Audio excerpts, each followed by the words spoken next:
2025 has come and gone, and throughout the year we saw many mysteries present themselves. Some were solved while others continued to frustrate investigators. But they and the families of the victims involved remain hopeful that some answers will be found in the months to come. Number 10. The disappearance of 79-year-old Shi-Hua Shu is just one of the many 2025 missing person cases that remain unsolved. Her family has made several pleas to the public to come forward if they have any information on her last movements or current whereabouts, but to date, no further clues have been found to indicate what happened to her. In December of 2025, Shu was found to be suffering from dementia, so she received care from her husband and son while living in Great Neck, New York. On the day in question, she walked out of the house, located on Oakley Street, at around 3 p.m., possibly to go for a walk, but she failed to return. Her family started to worry about her safety, but when they could not find her or get a hold of her, they contacted the police that same night to file a missing person report. They explained that Shu only speaks limited English and that she may have trouble finding her way home due to her condition. Unfortunately, Shu could not be traced with the use of her cell phone, since she left it at the house when she left for the day. Furthermore, the location tag that's been placed in her sneakers also wasn't of any use, since she failed to put on those shoes before setting out from the house. It should be noted that this is not the first time that Shu has wandered away from the family home, but this is the first time that she failed to take some kind of tracking device with her, and it's been suggested she simply forgot to do so. The longest that she's been away from home in recent times was 12 hours, and during that incident, she managed to find her way back without any assistance. There are real concerns that Shu might have become disoriented or confused while away from her family, and she may be trying to find her way back, but since she mostly speaks Mandarin, she may have trouble communicating with others. Her family has also expressed fears that she might be in the midst of a medical emergency, and added that if she's offered assistance, she might refuse. In an appeal to the public, they stated that she usually walks at a brisk pace and can often be seen talking to herself, which might help with her being identified. The authorities have asked people living in the Great Neck area to check their security systems in case Shu is seen. If such footage is received, it could help determine her last movements. Investigators added that she might try to make her own way to Queens, specifically the Bayside area, but no sightings from that area have been reported. And in the meantime, the Nassau County Police Department has asked that anyone with information on Shu's whereabouts contact them at 516-573-7347. Number 9. 79-year-old Michael J. Small has been missing from Abington, Virginia since March of 2025. And the police are growing ever more concerned for his well-being, since no sign of him has been found in the months since he went missing. In 2022, Michael moved into the Green Acres Assisted Living Facility in Abington after he was diagnosed with dementia, and there he received the care that he needed and has remained there for the past 3 years. But at the time of his disappearance, his family had decided to move him to a different facility. But before they could do so, they were informed that he was no longer there, and the facility staff had no idea where to begin. It's been suggested that he might be attempting to make his way to Charlotte in North Carolina, where he lived before entering the facility, and due to his diagnosis, he might have gotten lost and is now unable to find his way back. Given his age and medical condition, Michael is considered at risk since he might not be able to fend for himself while away from his family and carers. Hence, it's vital that he be found as soon as possible so that he can be brought back to safety. Thanks to CCTV footage that was later obtained by the police, it's known that he left Green Acres alone and on foot on the 24th of March 2025. The footage shows him leaving at around 4 p.m. that day, and a witness would report seeing him in the area at Michael's pharmacy at around 6:30 that evening. When asked why he might be trying to travel to Charlotte, his family stated that his sister lives in the area. He'd spoken about traveling there in the past, and had become so obsessed with seeing his sister again that he was in the habit of always carrying her address in his pocket wherever he went. After he was reported missing, a search was organized, and it was attended by the Abington Police Department, the the Washington County, Virginia Sheriff's Office, the Virginia State Police, the Abingdon Fire Department, and the Virginia Department of Social Services, among others.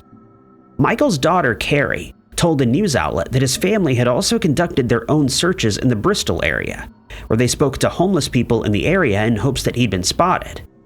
She added that Michael was used to taking long hikes and walks, and so he could have traveled some distance before it was noticed that he was even missing. His family has now run out of areas to search and asked that if anyone has any suggestions as to where they can keep searching, that they please come forward. Carrie explained that residents of Green Acres are free to come and go as they please, and added that whenever Michael went on a walk on his own in the past, a staff member had always been able to find him relatively quickly and return him to the facility. In the meantime, the facility has reached out to the family to apologize for his disappearance, and the owner has decided to offer a $1,000 reward to anyone who comes forward with information leading to Michael being found. Michael is known to experience short bursts of lucidity, and it's feared that he was picked up by a motorist during one of these moments. If you have any information on his whereabouts, you're asked to contact the Washington County Dispatch at 276-676-6277. Number 8. Whenever someone goes missing out in the wilderness, they need to be found as quickly as possible, especially if they don't have enough supplies and equipment to last out in the elements for an extended amount of time. Hence, the family of 59-year-old Robert Weaver is desperate for any leads as to where he might be, and the authorities have echoed this sentiment, stating that they have very real concerns for his safety. Robert is an employee of the National Park Service, so he has a lot of experience with the outdoors, but the fact that he's failed to make contact with his friends and family has caused them a lot of anxiety, since his sudden disappearance is very out of character. It's known that on the 24th of June, 2025, Robert was spending time at the Doroshan Bay Public Use Cabin, which is located near Skylac Lake. He was not on duty and had decided to spend his day at the cabin during his own free time. His mother would later tell investigators that Robert phoned her and complained that he was not enjoying his time at the cabin. He mentioned that he would likely look for another spot from where he could go hiking, and stated that he would likely move up to the Upper Kenai River area.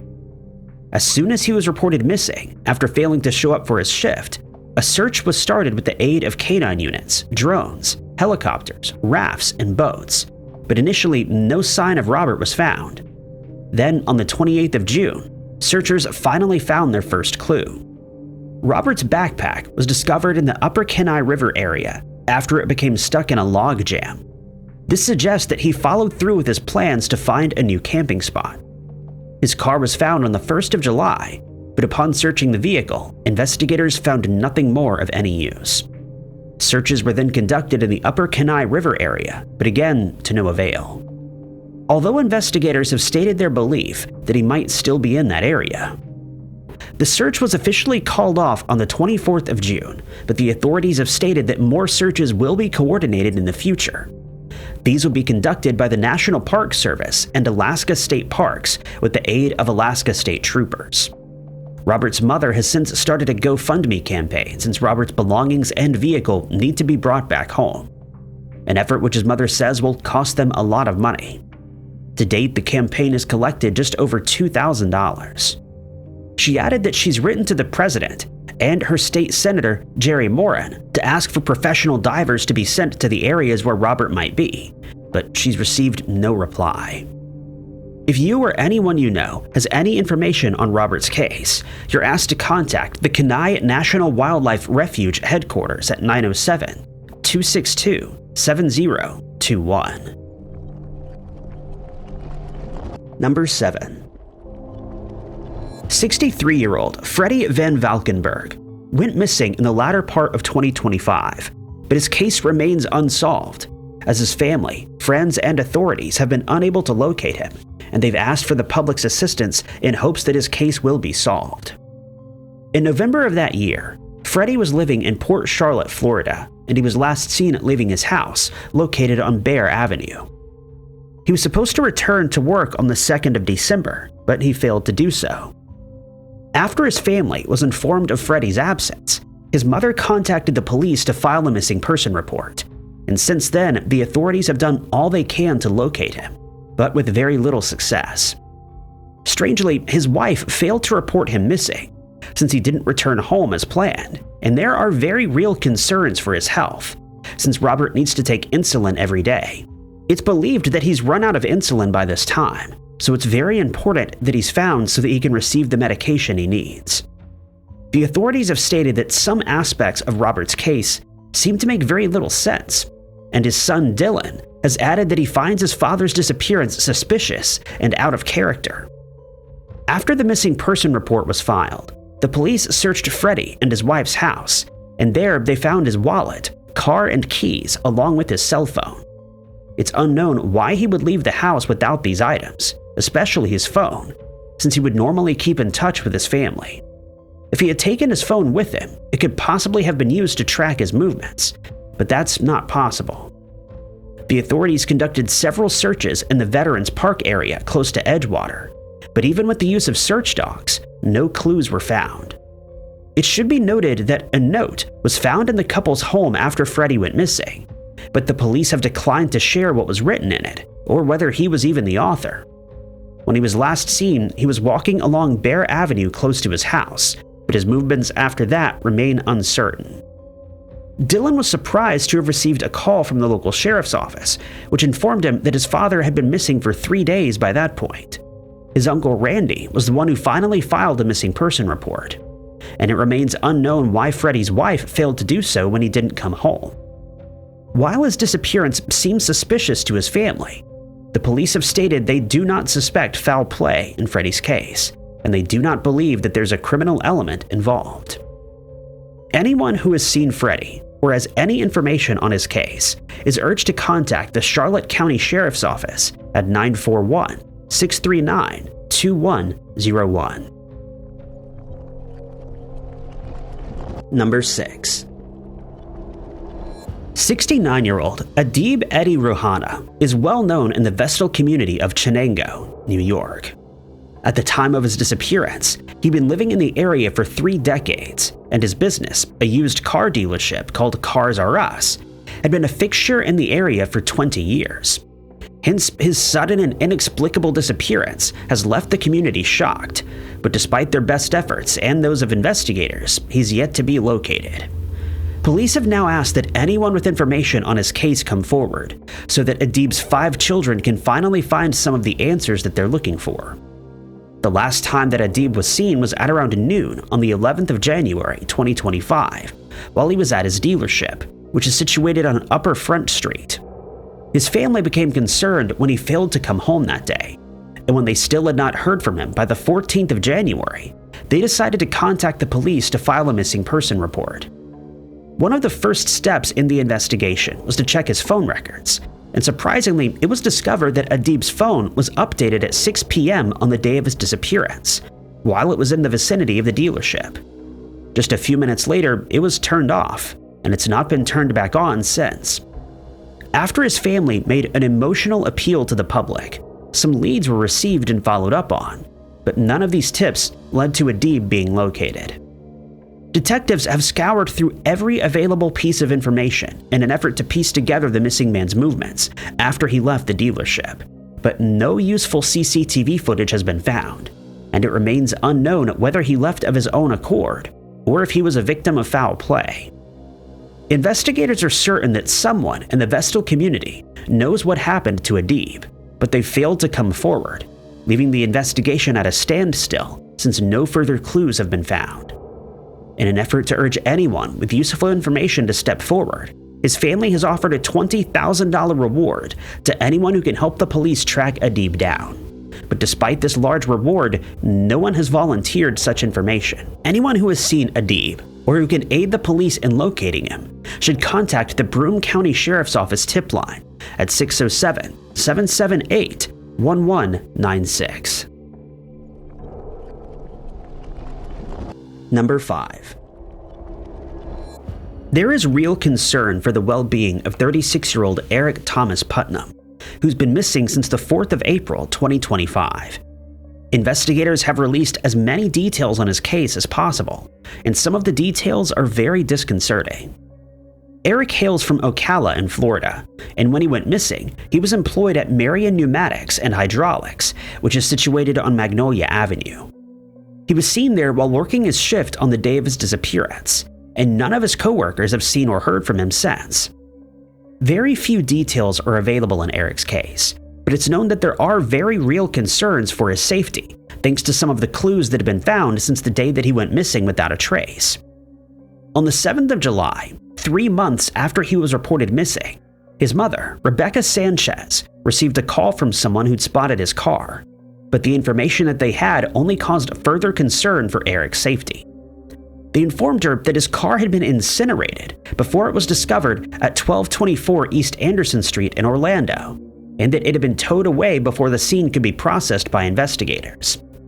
It's been suggested that someone set the vehicle on fire to get rid of any potential evidence that was present, but this remains just a theory, as no further signs of foul play have been found. His family has reached out to the community of Marion County, asking that anyone who has any idea what happened to him that day contact the police immediately. The area where his car was found was processed for clues, but nothing of any use was recovered. No one had seen the cause of the fire, and so it remained unknown whether this was done deliberately or if the car was merely experiencing electrical issues that caused it to burst into flames. Furthermore, it isn't known whether Eric was present when the fire broke out, whether he left the area on foot or in a vehicle, or whether he was taken against his will for reasons that remain unknown. Anyone who knows why Eric's car was incinerated, or who would like to report a sighting of him, should contact the Marion County Sheriff's Office at 352-732-8181. Number 4. It's not out of character for 27-year-old Tina Noreska to leave her family home in Lawrenceville, Georgia from time to time, but she's always returned after a day or two. According to her family, her disappearance on the 1st of May 2025 has caused them great concern since they've not been able to make contact with her since. Her stepsister, Natifa Charles, stated during a press conference that she and the rest of Tina's family expected her to return either that day or the next, but she never did, and they've grown increasingly concerned for her safety. She left the house in the afternoon of the 1st of May, and it was noted that she was carrying a few of her personal belongings. She didn't state where she was going or what her plans were, leaving investigators with the daunting task of trying to figure out whether she decided to stay away from home of her own free will, or if something untoward happened to her. Her friends and family have since reiterated that she would never abandon her 2 children, and they feel that her prolonged disappearance is very out of character for her. After a missing person case was opened, investigators took a close look at Tina's bank account and phone records, but neither has shown any activity since the day that she vanished. Next, they scoured through her social media accounts for clues, but found none, and they've also not been accessed since that day. It's known that she traveled to Grayson Highway on foot, since she was seen by security cameras pawning her phone for cash in that area. This has led to many questions being left unanswered, such as why she needed the cash, and whether she planned to leave the area and never return without informing any of her loved ones. Upon being told of this transaction, her family stated that she had in the past spoken about relocating to Houston, and investigators have been liaising with officers in the Lawrenceville area in case Tina is spotted there. While this information seems to suggest that she left of her own accord, Tina's family remains unconvinced. While she has left in the past, she always took her children with her on those occasions, and they fear that she might have become a victim of foul play. Strangely, her disappearance wasn't immediately reported by her family. It was only after she'd been missing for a total of 4 days that her live-in boyfriend decided to contact the authorities, and he's not elaborated as to why he waited so long to take action. But the investigators have stated that it's not necessarily proof that something nefarious was going on, since every missing person case differs from the next. Members of the public in Lawrenceville and Houston have been asked to stay on the lookout for Tina and to report any sightings of her. If you know where Tina is, or have any information that can help progress her case, you're asked to contact the Lawrenceville Police Department at 770-670-5057, quoting agency case number 25050090. Number 3. 26-year-old Ashley Moore remains missing, despite the best efforts of her family and investigators to track her down. In September of 2025, Ashley was living in Hartwell, Ohio. She was last seen there on or around the 10th of September, and since then her family and friends have grown increasingly concerned for her well-being after she stopped communicating with them. They've not revealed why they believe this, but her family told investigators that Ashley might have planned on traveling to Las Vegas, though they did not say whether she planned to move there permanently or for other reasons. When she failed to return home as planned, her family contacted every person that Ashley was known to spend time with, in case they'd seen her or knew what her plans were, but they were just as shocked as the family was to learn that she had gone missing. Since then, all efforts to make contact with Ashley have failed, and it's been suggested that her phone has either been turned off or it's run out of battery. This means that her phone cannot be used to track her location, much to the frustration of investigators and her loved ones. They added that she might be driving a Nissan Sentra that's been fitted with temporary license plates. As is so often the case in missing person cases, her loved ones stated that Ashley never stays out of touch for as long as she has on this occasion, and they're concerned that something may have happened to her while she was traveling to Las Vegas. It remains unknown if she was traveling on her own or with a companion, and since she was reported missing, no one has come forward to report seeing her. The last person to speak to Ashley was her grandmother, who managed to make contact with her in September, but has not revealed what they spoke about. Her loved ones have made several appeals on their social media accounts in hopes that someone will come forward with information on her whereabouts, but to date, no such information has been received. They've since created a flyer which details the circumstances surrounding her disappearance, and it's been posted on several different social media platforms, along with an appeal for anyone who has seen her to contact the police. 4 months after Ashley's case was opened, investigators continue to search for clues as to where she may have gone, and they vowed to follow up on every lead that's received so that her family can finally receive some answers. If you or anyone you know spots Ashley, you're urged to contact the Cincinnati Police Department at 513-569-8600. Number 2. It's remarkable how many people lose their lives each year thanks to needless violence, which they had no part in. This is exactly what happened to 26-year-old Cole Lipovsky when he lost his life on the 29th of June 2025, and his attacker has not been identified as of yet. The police in Toledo, Ohio, have stated that on the night in question, they were called out to an address on Lincolnshire Boulevard, where a witness reported that someone had discharged a firearm and injured an innocent bystander in the process. When investigators arrived at the scene, they found Cole lying on the ground, and it was determined he'd been wounded by a single shot to the head.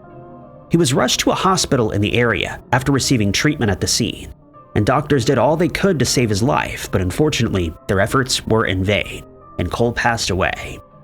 It would later be revealed that Cole and his fiancée were traveling home after making a trip to a Taco Bell restaurant in the area. Driving past the residence in question, someone discharged a firearm for unknown reasons, and Cole was struck. The authorities would then state that a group of people were having a party at the address, which is an Airbnb, and they believe an argument broke out between 2 or more attendees. The fight escalated into violence, and several shots were fired, resulting in Cole being wounded. A neighbor reported that before the party started, a woman had knocked on his door to inform him that she'd be throwing a party in the neighborhood later that day. He added that within a few hours, as many as 150 people had shown up, and it became impossible to navigate down the street since the party had spilled out into the road. It was clear that attendees at the party had drunk a lot of alcohol, since the police later returned to collect several cell phones that had been left behind. Investigators were later informed that a second man had arrived at the hospital after he was struck, and it was determined that he was also injured at the party, likely by the same attacker, and he made a full recovery. Since so many people were present during the incident, someone at the party has to have seen who discharged the firearm, but no one has come forward, either because they're protecting the culprit or because they're worried they'll be retaliated against. No further information has been received, and the police have asked that anyone who was present at the party that night or who has information to share about the attacker come forward so that justice can be served in Cole's case. In the aftermath of the attack, Cole's parents filed a wrongful death lawsuit against Jennifer Wolfe, the owner of the Airbnb. They alleged that she failed to practice due diligence when organizing the party, and that she was indirectly responsible for Cole losing his life. They claim that Wolfe failed to monitor the size of the party, which was being held just down the street from Cole's home. Furthermore, they allege that she failed to ensure the safety of the partygoers and the surrounding community, and they believe they're entitled to compensation of $25 million and a further $10 million in punitive damages. If you know who's responsible for ending Cole's life, or can supply the police with any useful information on his case, you're asked to contact Crime Stoppers at 419-255-1111. Number 1. An unusual case started to develop in Philadelphia in December of 2025 when a tow truck driver was attacked while he was on duty. The incident ended with the driver losing his life, but in the month that followed, the case got even more complicated thanks to 2 more similar attacks that were carried out. On the 22nd of December, 20-year-old David Garcia Morales was working for the 448 Towing and Recovery Company, and he was driving one of the business's white tow trucks. For reasons unknown, someone approached the truck and discharged a firearm, striking David and ending his life. When investigators arrived at the scene, they found David and his truck still alive. He was transported to a hospital where he was treated, but on the 26th of December, he passed away as a result of his injuries. In the meantime, the police had started looking for evidence around his vehicle, and they found CCTV footage of a navy blue Jeep Grand Cherokee that was being driven by the attacker. The image was released to the public, and it was noted that the vehicle had sustained damage to its sunroof and back window. 3 weeks later, another attack took place against 25-year-old Aaron Whitfield, who was employed by the same towing company. He and his girlfriend were sitting inside his truck on Bustleton and North Streets when someone attacked them with a firearm. CCTV footage showed a gray sedan approach the truck before someone inside produced a firearm and discharged it at the people. The vehicles then seemed speeding away, and investigators feel that this was a planned and coordinated attack. The car in question was eventually found and processed for clues, and it's hoped that the attackers left their DNA or fingerprints behind, which might help in their identification and lead to their being taken into custody. Unfortunately, Aaron did not survive the attack, but his girlfriend, who'd suffered injuries to her leg, was rushed to a hospital, and she's expected to make a full recovery. With 2 similar attacks having taken place in such a short period of time, the police are investigating whether the 2 cases are linked. They're also looking into a 3rd case from the 23rd of November 2025, in which 26-year-old Aaron Smith Sims was attacked. At the time, Aaron was working as a spotter for tow truck drivers. This means that he had the responsibility of informing tow truck drivers in the area about accidents that had taken place, so that they could rush to the scene to offer aid. After Aaron was attacked, he was taken to a hospital, and for a while it was hoped that he would survive, but he passed away on the 4th of January, 2026. All 3 of the victims in these cases were employed by the same towing company, and since the attacks against them were so similar, it's been suggested that someone with a grudge against the business is carrying out the attacks, but this has yet to be proven. The police have also suggested that it might be part of an ongoing turf war in the area. In the past, towing companies in Philadelphia have butted heads over the areas that should be covered by each company, and in some cases, these disputes have turned violent. To date, no witnesses have come forward, and despite the CCTV footage that was found, no suspects have been identified. Anyone who has information on these attacks is asked to submit a tip by calling 215-686-8477. Thank you guys so much for watching. If you liked this video, be sure to hit that like button. Also, don't forget to subscribe and click that notification bell to keep up to date with all of our future uploads. But my name is Ty Knotts, and I'll catch you guys in the next one.